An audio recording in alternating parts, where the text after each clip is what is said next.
사랑하는 성도 여러분, 사순절 두 번째 주간입니다. 이번 주도 예수님의 보혈의 은혜가 저와 여러분의 삶 속에 충만하시기를 주님의 이름으로 축복합니다. 지난주에 우리는 창세기 17장 9절부터 19절까지 말씀을 가지고 언약을 지키라 라는 제목으로 은혜를 나누었습니다. 먼저 말씀을 함께 봉독하겠습니다. 하나님이 또 아브라함에게 이르시되 그런즉 너는 내 언약을 지키고 내 후손도 대대로 지키라. 너희 중 남자는 다 할례를 받으라. 이것이 나와 너희와 너희 후손 사이에 지킬 내 언약이니라. 너희는 포피를 베어라. 이것이 나와 너희 사이의 언약의 표징이니라. 너희의 대대로 모든 남자는 집에서 난 자나 또는 너희 자손이 아니라 이방 사람에게서 돈으로 산 자를 막론하고 난 지 8일 만에 할례를 받을 것이라. 너희 집에서 난 자든지 너희 돈으로 산 자든지 할례를 받아야 하리니 이에 내 언약이 너희 살에 있어 영원한 언약이 되려니와 할례를 받지 아니한 남자 곧 그 포피를 베지 아니한 자는 백성 중에서 끊어지리니 그가 내 언약을 배반하였음이니라. 하나님이 또 아브라함에게 이르시되 내 아내 사레는 이름을 사레라 하지 말고 사라라 하라. 내가 그에게 복을 주어 그가 내게 아들을 낳아주게 하며 내가 그에게 복을 주어 그를 여러 민족의 어머니가 되게 하리니 민족의 여러 왕이 그에게서 나리라. 아브라함이 엎드려 웃으며 마음속으로 이르되 100세 된 사람이 어찌 자식을 낳을까? 사라는 90세니 어찌 출산하리요 하고 아브라함이 이에 하나님께 아뢰되 이스마엘이나 하나님 앞에 살기를 원하나이다. 하나님이 이르시되 아니라 내 아내 사라가 내게 아들을 낳으리니 너는 그 이름을 이삭이라 하라. 내가 그와 내 언약을 세우리니 그의 후손에게 영원한 언약이 되리라. 아멘. 오늘 말씀에서 하나님은 아브라함에게 나타나셨습니다. 세 번째로 나타나신 것입니다. 첫 번째는 창세기 12장에서 아브라함을 콜링하실 때에 나타나셨습니다. 그리고 두 번째는 창세기 15장에서 하나님이 나타나셔서 아브라함과 언약을 체결하셨습니다. 그리고 오늘 세 번째로 나타나셨습니다. 그리고는 이전에 두 번도 그랬지만 또 언약에 대해서 말씀을 하십니다. 17장 2절 말씀을 보시겠습니다. 내가 내 언약을 나와 너 사이에 두어 너를 크게 번성하게 하리라 하시니. 그 자세한 내용이 6절부터 8절까지입니다. 정리를 하면 너로 큰 민족을 이룰 것이다. 거기서 왕들도 나올 것이다. 그리고 가나안 온 땅이 내 후손들에게 영원한 기업이 될 것이다. 이런 내용입니다. 그러니까 자손의 약속, 땅의 약속을 오늘 말씀에서 언약으로 다시 하나님이 말씀하신 것입니다. 그런데 오늘 봉독한 말씀에서 하나님이 이렇게 말씀합니다. 우리 9절입니다. 하나님이 또 아브라함에게 이르시되 그런즉 너는 내 언약을 지키고 내 후손도 대대로 지키라. 여러분 무슨 말씀입니까? 지키라는 말은 원어의 샤마르라고 해서 보호하다라는 뜻입니다. 그러니까 하나님께서 언약을 보호하라 이렇게 명령하신 것입니다. 하지만 여러분 언약은 하나님께서 하셨습니다. 그러면 언약을 누가 지켜야 하는 것입니까? 그렇습니다. 하나님이 지키셔야 합니다. 그런데 왜 하나님은 아브라함과 후손들에게 지키라라고 하시는 걸까요? 하지만 여기서 그치지 않고 10절과 11절에서 더 큰 것을 명령하십니다. 바로 할례입니다. 우리 함께 10절과 11절을 보시겠습니다. 너희 중 남자는 다 할례를 받으라. 이것이 나와 너희와 너희 후손 사이에 지킬 내 언약이니라. 너희는 포피를 베어라. 이것이 나와 너희 사이의 언약의 표징이니라. 아멘. 여러분 할례를 언약의 표징으로서 행하라 라고 합니다. 여러분 누가 할례를 받아야 합니까? 12절부터 13절에 보니까 아브라함에게 속한 모든 남자들이 받아야 합니다. 종들도 다 받아야 합니다. 그리고 대대로 행하라 라고 말씀합니다.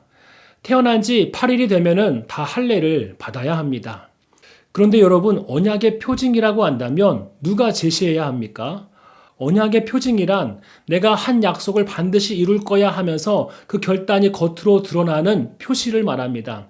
그러면 약속을 받는 아브라함과 후손들이 행해야 할 것이 아니라 약속을 한 하나님 쪽에서 그에 준하는 표를 보여줘야 하는 거 아니겠습니까?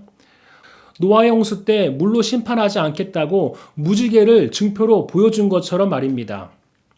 지금 아브라함의 나이가 1절에 보니까 99세입니다.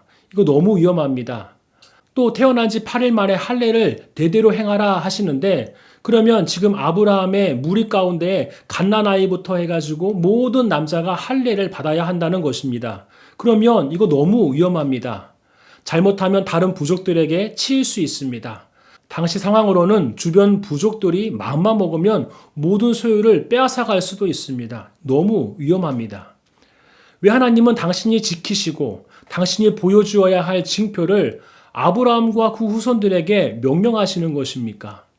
만약 현대 사회에서 이렇게 행동한다면 우리는 이것을 사기라고 합니다. 약속을 지키는 것은 하나님이 하셔야 합니다. 또 약속의 표징도 하나님이 보여주셔야 합니다. 이 얼마나 억울하고 비합리적인 처사입니까? 어떻게 하나님께서 이렇게 하실 수 있는 것입니까? 하지만 여러분, 이것은 하나님과 우리의 관계에서 중요한 교훈을 줍니다. 왜 하나님께서 언약을 지키라라고 말씀하시고 또 언약의 표징인 할례를 행하라라고 명령하시는 것입니까? 왜냐하면 약속을 하는 자는 약속을 지켜야 할 의무가 있고 또 축복의 약속을 받은 자는 또 그 약속을 믿어야 할 의무가 있기 때문입니다. 그래서 하나님은 언약을 지키라, 언약을 보호하라 말씀하신 것입니다. 그러면 할례는 무엇입니까? 무슨 의도입니까? 이것은 아브라함의 후손들도 아브라함처럼 하나님의 언약을 지키게 하기 위한 하나님의 조치입니다. 이 말은 하나님께서 그 정도로 아브라함과 후손들이 하나님이 하신 약속을 대대로 계속해서 믿기 원하신다는 것입니다. 그도 그럴 것이 하나님께서 15장에 두 번째 나타나실 때에 그때 아브라함의 계획은 다메섹 사람 엘리에셀이라고 하는 그러한 종을 자기의 후손으로 자기의 양자로 드리려 했습니다. 그러면 하나님의 약속이 이루어지는 줄 알았습니다. 이거 무슨 의미입니까? 자손의 복에 대한 하나님의 약속을 믿지 못한 것입니다. 또 오늘 본문도 하나님께서 세 번째로 왜 나타나신 것입니까? 아브라함이 또 여종을 통해서 태어난 이스마엘, 당시에 13살이었습니다. 이 이스마엘이 자손의 복, 그 약속의 성취인 줄 안 것입니다. 우리 17절, 18절 말씀을 보실까요? 아브라함이 엎드려 웃으며 마음속으로 이르되 100세 된 사람이 어찌 자식을 낳을까? 사라는 90세니 어찌 출산하리요 하고 아브라함이 이에 하나님께 아뢰되 이스마엘이나 하나님 앞에 살기를 원하나이다. 여러분, 이것도 무엇입니까? 약속을 받은 자로서 온전하게 믿지 못한 것입니다. 그래서 하나님이 아브라함아 언약을 지켜라. 언약의 징표로 할례를 대대로 행하라. 그렇게 말씀하신 것입니다. 사랑하는 성도 여러분, 하나님이 우리를 사랑하십니다. 그래서 우리를 죄에서 구원하시기로 하셨습니다. 그리고 약속하셨습니다. 그 약속의 징표가 바로 우리 예수님의 십자가입니다. 그런데 지금 우리는 그 약속을 어떻게 지키고 있습니까? 우리는 언제 이것이 하나님의 사랑이다 라고 그렇게 고백을 합니까? 어떤 문제가 해결된다거나 복잡한 그런 묶임들이 풀어지면은 쉽게 말해서 나의 급급한 기도가 응답되면은 그때 하나님이 나를 사랑하시는구나 고백을 합니다. 또 예기치 않은 좋은 일이 생기면 그때서야 하나님의 사랑을 찬양합니다. 감사합니다. 물론 그렇게 해야 합니다. 맞습니다. 그런데 문제는 뭐냐 하면 그것만이 하나님의 사랑인 줄 안다는 것이 문제입니다. 만약 좋은 일이 일어나지 않으면 어떻게 해야 합니까? 너무 급하고 중대한 기도 제목이 있는데 응답될 기미가 보이지 않으면 어떻게 합니까? 하나님의 사랑을 의심하기 시작을 합니다. 건강이 나빠질 대로 나빠졌습니다. 너무 시급합니다. 그런데 호전될 기미가 보이지 않습니다. 그러면 이때 문제가 생기죠. 하나님의 사랑을 부정하기도 합니다. 심지어 하나님께 항변하기도 합니다. 사랑하는 여러분, 이미 하나님의 사랑은 2000년 전에 확증되었습니다. 로마서 5장 8절 말씀 우리가 너무나 잘 알고 있지요. 우리가 아직 죄인 되었을 때에 그리스도께서 우리를 위하여 죽으심으로 하나님께서 우리에 대한 자기의 사랑을 확증하셨느니라. 아멘. 여러분, 예수님이 사랑의 징표임을 다시 고백합시다. 우리 다 알고 있잖아요. 그 사랑의 징표를 이번 사순절 기간 다시 내 마음속에 새겨 넣읍시다. 깊게 새겨 넣읍시다. 그래서 하나님의 약속을 믿음으로 지켜냅시다. 이 예수님의 십자가를 우리 가정 대대로 지켜내야 하는데 내가 먼저 믿음으로 지켜냅시다. 99세의 아브라함이 먼저 솔선수범해서 먼저 언약의 징표를 행했습니다. 25절에 나와 있죠. 여러분, 나 먼저 확인합시다. 내 믿음 먼저 체크합시다. 그리고 하나님의 약속을 오해하거나 내 맘대로 해석하지 말고 하나님이 말씀하신 대로만 우리가 믿읍시다.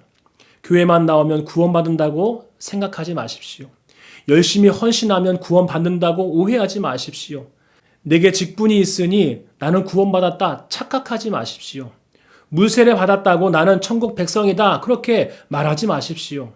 심지어 예수님이 성경에서 말하는 구세주다 이거 안다고 머리로 안다고 나는 구원받았다고 안심하지 마십시오.